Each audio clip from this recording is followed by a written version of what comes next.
This is Inside Indiana Business Radio for the afternoon of Thursday, June 13th, 2024. I'm Alex Brown. Lightning Renewables, a joint venture between BP subsidiary Archaea Energy and Phoenix-based Republic Services, cut the ribbon today on its first renewable natural gas plant in Fort Wayne. Built near Republic's National Serval landfill, the plant is scheduled to come online this summer. Archaea CEO Starlee Sykes. We have really big ambitions. We're currently the largest RNG producer in North America, and we want to keep continuing to grow and be a leading developer in this space. And the partnership with Republic Services allows some continuity between two companies with a very similar culture, focus on safety and sustainability. And it's an exciting thing for us to do together.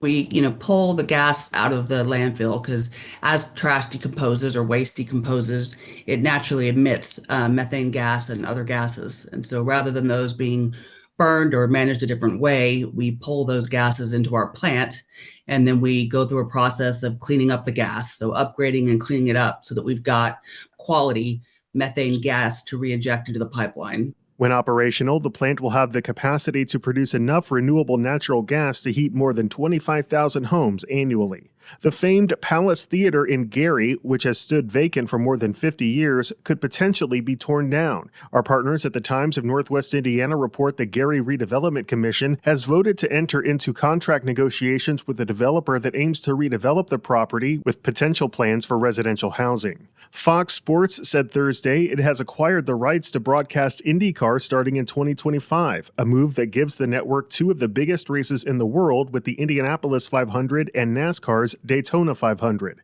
Terms of the deal were not revealed, but Fox promised all the IndyCar races would be on national broadcast.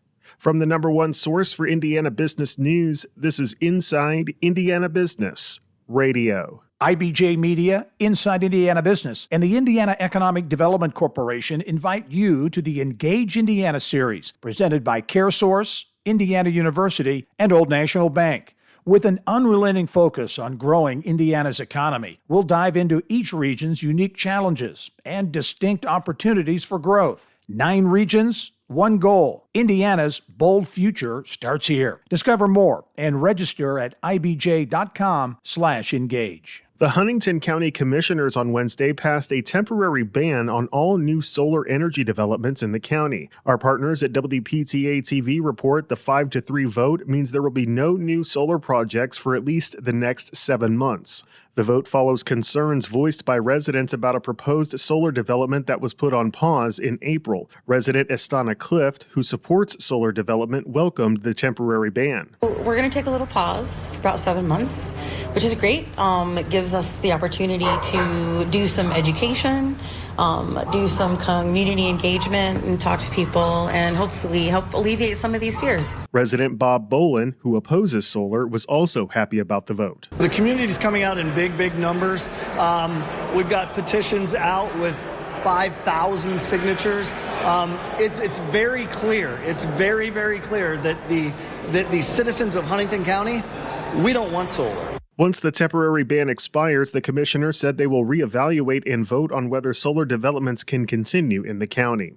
The U.S. Senator who co-authored the $280 billion CHIPS and Science Act is urging the Department of Commerce to send a slice of that funding to a project planned in his home state. Senator Todd Young and 10 other congressional members from Indiana signed a public letter of support addressed to U.S. Secretary of Commerce Gina Raimondo for chip manufacturer SK Hynix's application for federal dollars, saying the company's plans for the state will accelerate the country's position in the international microelectronics innovation race.